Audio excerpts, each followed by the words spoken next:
Hello friends, this is Dr. Om Prakash Kumar and today we shall learn about Kali-Manson reduction reaction.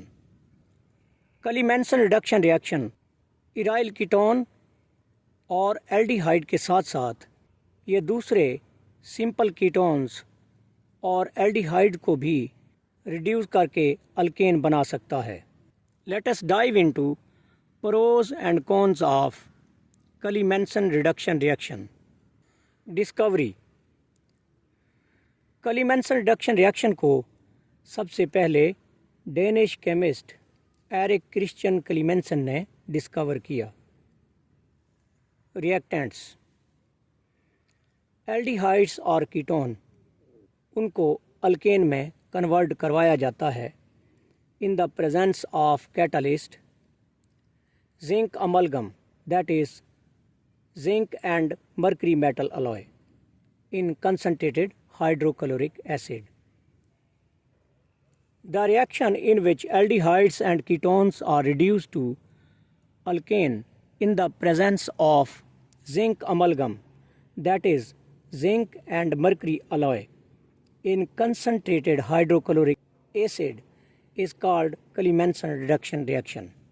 Kali-Manson reduction reaction aldehyde और ketone को alkane में बदल देता है या reduce कर देता है, जिसके लिए हमें जिंक अमलगम और कंसनट्रेटेड एसिड की ज़रूरत रहती है.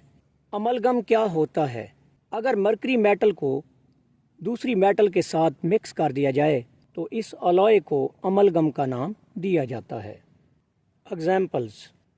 फिनाइल एथानॉन जो कि एक कीटोन है, इससे हम जिंक मरकरी अमलगम इन कंसनट्रेटेड HCl में फिनाइल इथेन या इराइल अल्केन में बदल सकते हैं. तो Kali-Manson रिडक्शन रिएक्शन के थ्रू हम इराइल कीटोन को इराइल अल्केन में बदल सकते हैं. Second reaction. जब फिनाइल मेथनॉल जो कि एक एल्डिहाइड है, एरोमेटिक एल्डिहाइड है, उसे भी हम Kali-Manson रिडक्शन के थ्रू फिनाइल मीथेन या इराइल अल्केन में कन्वर्ट कर सकते हैं. इसके साथ साथ ये सिंपल कीटोन और सिंपल एल्डिहाइड को भी रिड्यूस करके अल्केन में तब्दील कर सकता है. Mechanism of Kali-Manson reduction reaction.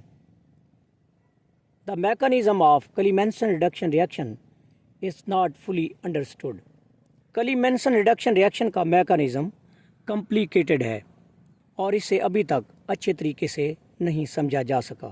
However, the most probable reaction is completed by a radical process taking place on the surface of zinc metal.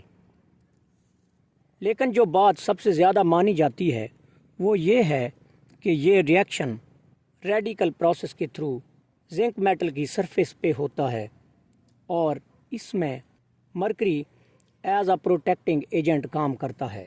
In general aldehydes और ketone zinc amalgam और concentrated hydrochloric acid की मौजूदगी में aldehydes और ketone in the presence of zinc amalgam and concentrated HCl zinc carbenoids intermediate complex बना देते हैं और ये कम्प्लेक्स अनस्टेबल होते हैं और ये फाइनली अल्केन में बदल जाते हैं, जो कि इराइल अल्केन हो सकते हैं या फिर सिंपल अल्केन हो सकते हैं, depending upon the nature of reactants.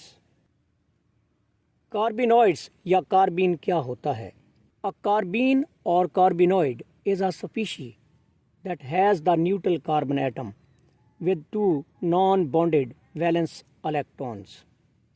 Carbene किसी ऑर्गेनिक स्पीशी के अंदर ऐसा कार्बन होता है जो न्यूट्रल होता है, जिस पे कोई चार्ज नहीं होता, लेकिन उसके ऊपर एक नॉन बॉन्डेड वैलेंस इलेक्ट्रॉन रहता है और इस नॉन बॉन्डेड वैलेंस इलेक्ट्रॉन के थ्रू वो कम्प्लेक्स या इंटरमीडिएट बनाता है.